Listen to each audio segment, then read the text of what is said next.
Good morning and welcome. Welcome to a new edition of Richard Vaughan Live. Welcome to class number 931. 931, Marta? Yes? Yeah.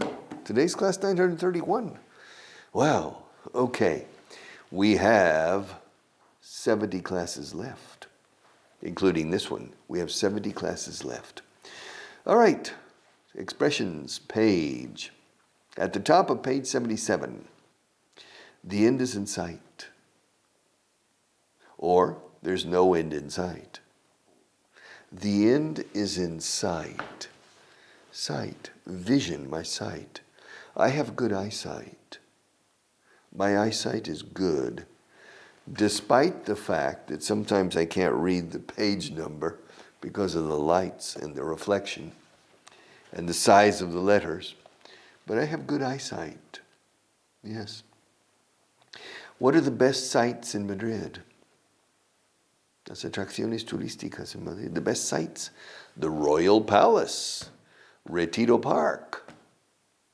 ¿Qué más? Cibeles, the Plaza Cibeles. Neptuno, the Prado Museum, the Reina Sofia Museum, the Thyssen in Alemania, Thyssen Museum, the Puerta del Sol, the Plaza Mayor, Madrid de las Austrias. There are a lot of interesting sites. Gran Via, yes, Plaza España. There are a lot of very interesting sites. And to go sightseeing is hacer turismo viendo los sitios de turistas. To go sightseeing. Or you can eat on the Cava Baja, or, there are tourist restaurants, but they're very good, eh? Casa Botín is a very touristy restaurant. Todos los turistas go eat, but the food is very good. And, yes, and many others, Casa Lucio. There are a lot of very good restaurants that are very touristic, but very good. Sights. But a sight also is la vista, la visión. Sight. Yes, my eyesight. I have good eyesight. But there's no end in sight. No hay fin a la vista. Se no veo la luz al final del túnel. No parece haber un final aquí, eh? Learning English? There's no end in sight. It's a never-ending story. El punto B, punto A sí, but I can't see point B. It's too far away. There's no end in sight. There is no end, terminación, cabos sueltos, loose ends. There's no end in sight. Yes, there's no end in sight. Es tan frustrante. No parece ver un final. It's so frustrating. It seems like there's no end in sight. There's no end in sight. Es difícil entender otro idioma. Si un nativo dice, there's no end in sight, el extranjero, end in sight. End in sight, ¿qué es end in sight? End in sight. End in sight. Claro, discriminación de sonidos. Si lo ves por escrito, anda, sí. So no hay fin a la vista, más o menos. There's no end in sight. Okay, fine. When you read it, it's easy. When you hear it, there's no end in sight. There's no end in sight, end in sight, end in sight. It's Quechua. Estoy hablando en idioma. There's no end in sight. Yes. The next one on page 77, paragraph number 286, I think. Every cloud has a silver lining. Wow. Every cloud has a silver lining. Okay. Lining. Alineación no es lining, okay. Cada nube tiene un revestimiento de plata. Every cloud has a silver lining. No hay mal que por bien no venga. Pero dice every cloud. Yo oigo siempre every black cloud. Cada nube negra. Every cloud or every black cloud has a silver lining. Maybe. A blessing in disguise is the same thing. Una bendición disfrazada de maldición.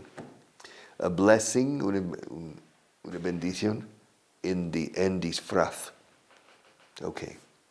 A blessing in disguise. Escrito disguise. Disguise means también lo mismo. Every black cloud or every cloud has a silver lining.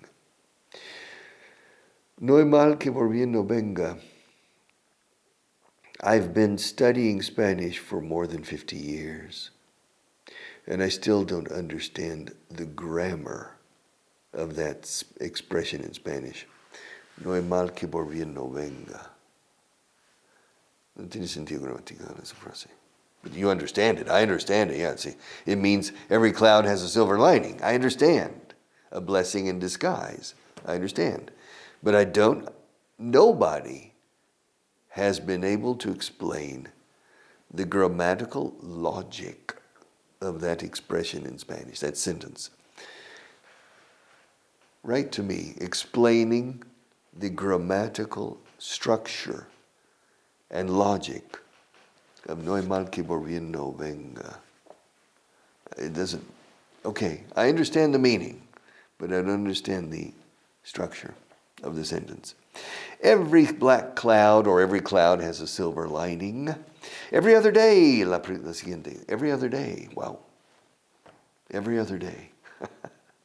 Every other day. Claro, es una frase, es curioso.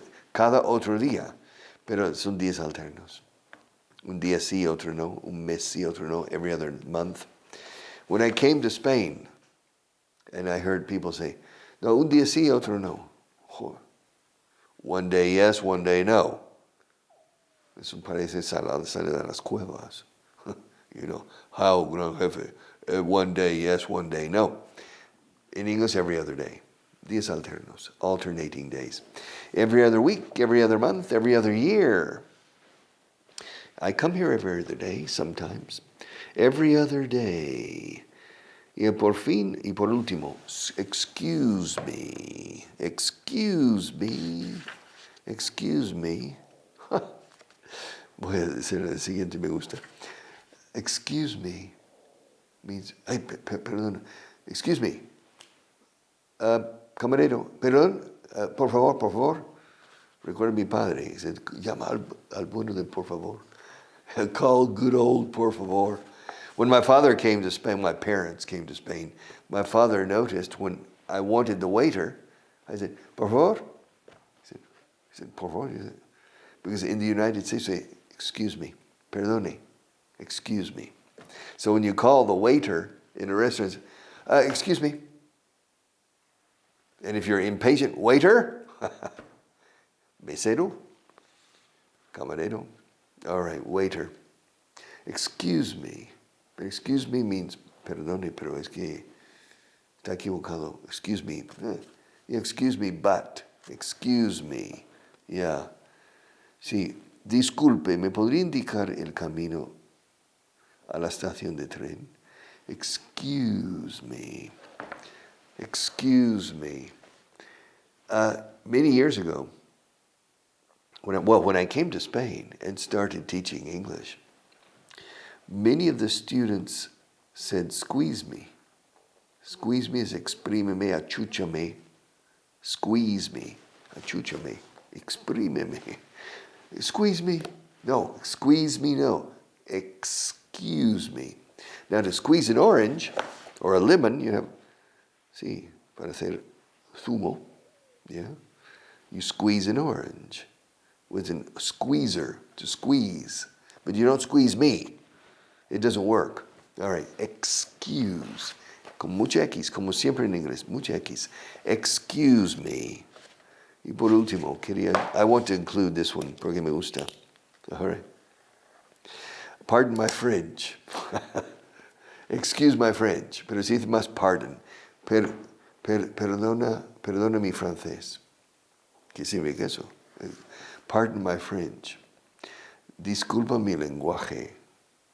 Means, he dicho una palabra soez o malsonante. Mira, I am sick. I'm this damn place. Excuse my French. Okay, it is very common.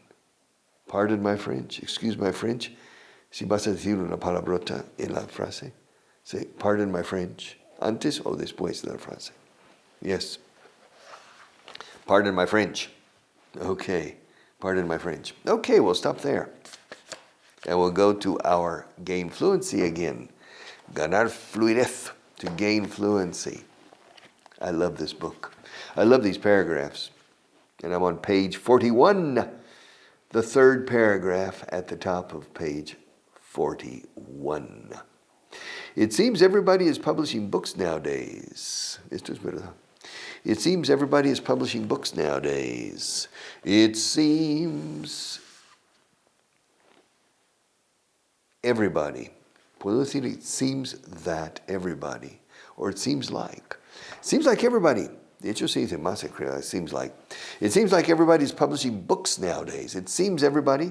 Parece que todo el mundo está publicando libros hoy en día. Yeah, it's true. Yeah, it's true. People give me their new books expecting, this is true. I know a lot of people who are influentials. Not influencers, no, but influential people. And they publish books. Cómo ser feliz, aunque mida solo 1.50. All right. And they publish these books. And they give me one, signed copy. And I feel the obligation to read the books. And I have about 20 books here. Yeah, my God. How to be happy. How to speak in public. How to convince people. How to be more persuasive. Yeah. How to learn English in only 3 days. Okay. All right, these things.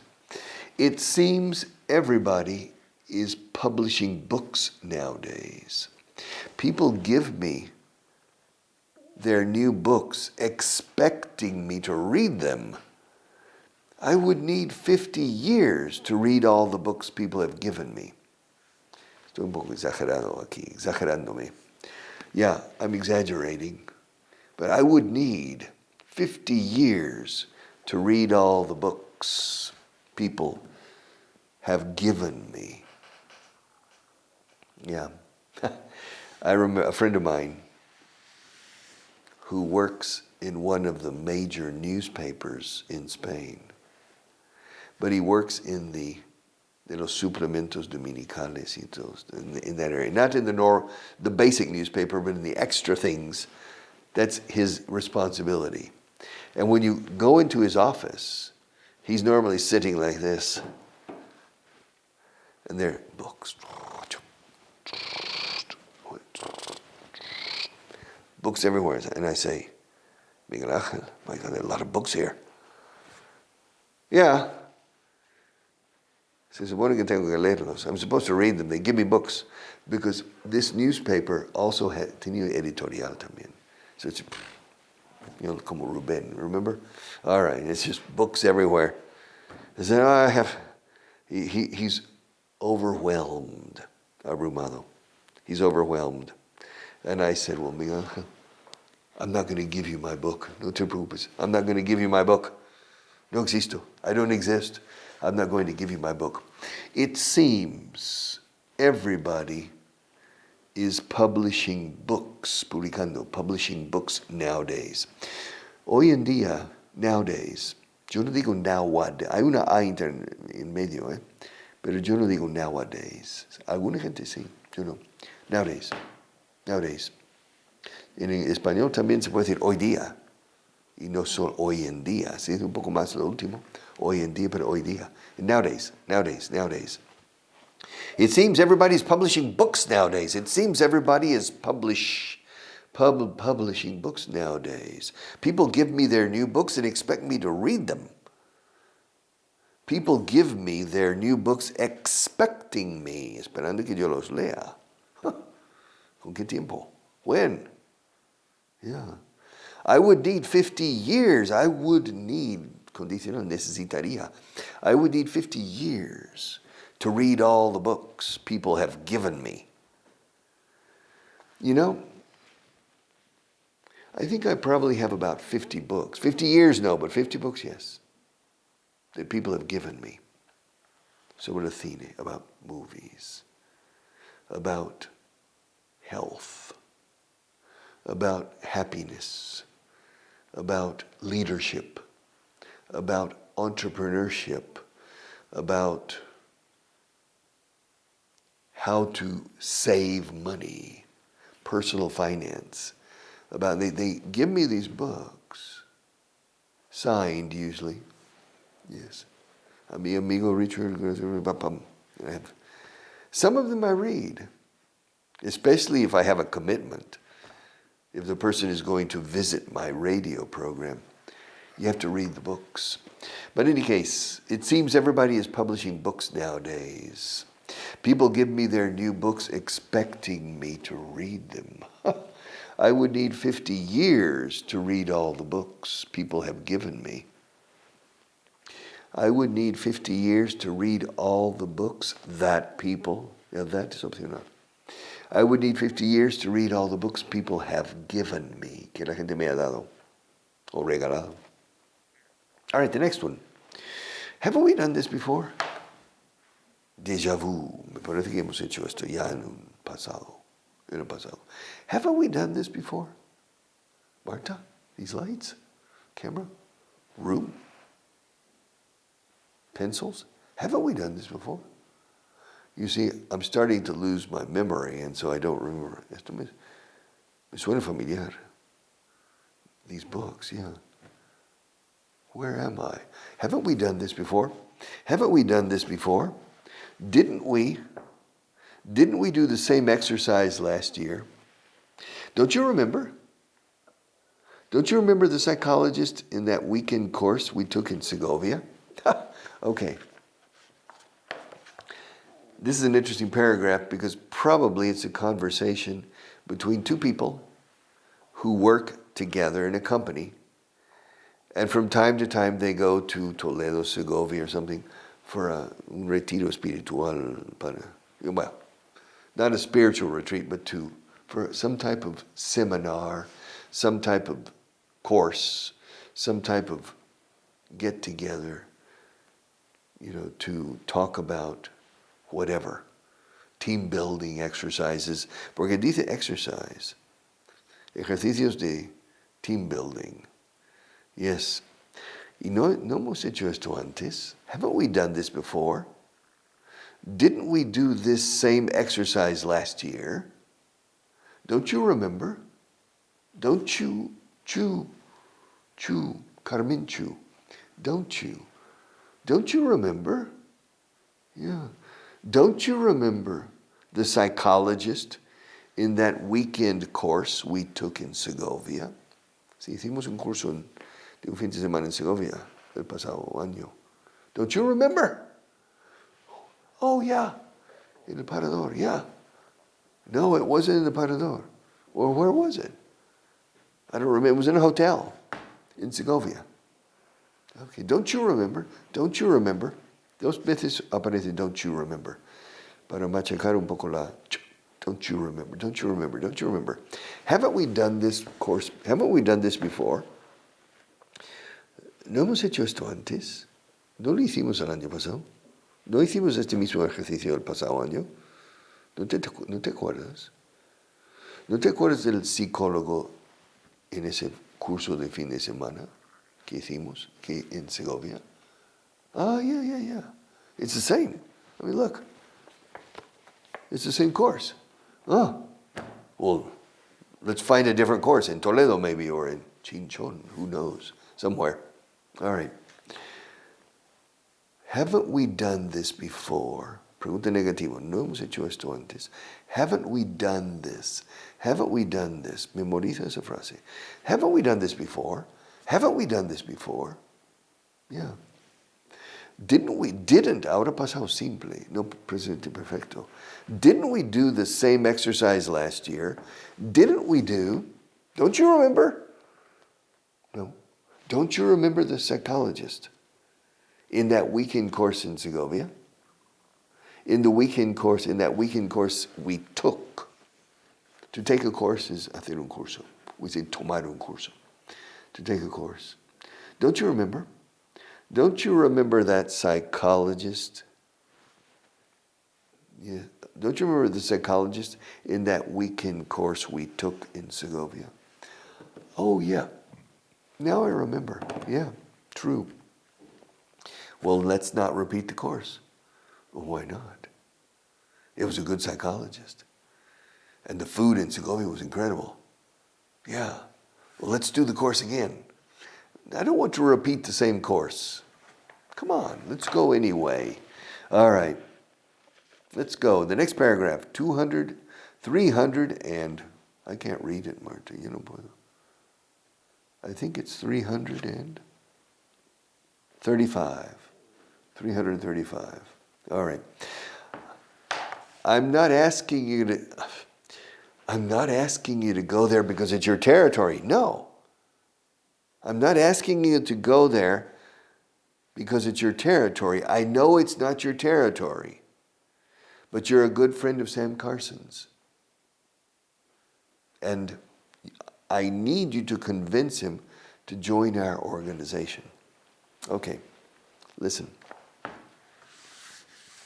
Marta, in addition to working with me, she's also a territory manager. Es jefa territorial. Castilla-La Mancha. All right, es su territorio. Representante nuestro, jefe de zona, digamos, territory manager. And her territory is Castilla-La Mancha, Guadalajara, Cuenca, Albacete, Ciudad Real, and Toledo. All right. Now, I want her to go to Castilla y León. I want her to go to Palencia. Yes, to a town called Saldaña in Valencia. And she says, pero corazón de melón, no es mi territorio. It's not my territory. I said, I'm not asking you to go there, Marta. I'm not asking you. No estoy pidiendo que vayas ahí por ser territorio tuya. Sé que no lo es. I'm not asking you to go there because it's your territory. I know it's not your territory. But you're a good friend of Sam Carson's. And I need you to convince him to join our organization. There's a fellow who lives in Saldaña, in Palencia, whose name is Sam Carson. Now, Marta's a good friend of Sam's. And I want Sam to come to Madrid and work in this organization because he's a very good worker, a very special person, and I need a person like Sam Carson. And because she's a friend of his, I want her to go to Saldaña and to convince him. Okay? And she told me, no, querido, no Saldaña. No? Carrión de los Condes. Oh, okay. Fine. We'll go to Carrión de los Condes. Because Sam Carson lives there and I need him here. But I can't convince him. But you're a good friend of his. Marta's a good friend of his. So, in spite of the fact that Castilla y León is not her territory, I want her to go there, to Carrión. It's far, eh? It's 3 hours, casi 2 hours and 45 minutes. Pero se come muy bien ahí. Okay? And so, it's on the route of the, how do you say, the Camino de Santiago. Goes through Carrión. It goes through there. And so I say, I'm not asking you to go there because it's porque sea territorio tuyo. Sé que no lo es. I'm not asking you to go there because it's your territory. I know it's not your territory. But you're a good friend of Sam Carson's. Yeah. And I need you to convince him. I need her. I need you to convince him to join unirse a nuestra organización, to join our organization. Escuche esto. But you're a good friend of Sam Carson's. ¿Por qué la apóstrofe S? No puedo decir, you're a good friend of Sam Carson. Yes, okay. But no. But it's okay. Si dices, she's a friend of Sam Carson, sin apóstrofe S, tendrías que decir, she's a friend of me, en vez de she's a friend of mine. Siempre usamos el pronombre posesivo. Entonces, cuando es un nombre propio, lo hacemos posesivo. She's a friend of mine, and she's a friend of Sam's. You're a friend of mine, and you're a friend of Marta's. Marta's a friend of mine, and she's a friend of Paula's. Okay? So we maintain the concept of possessives, possessive pronouns. See you tomorrow.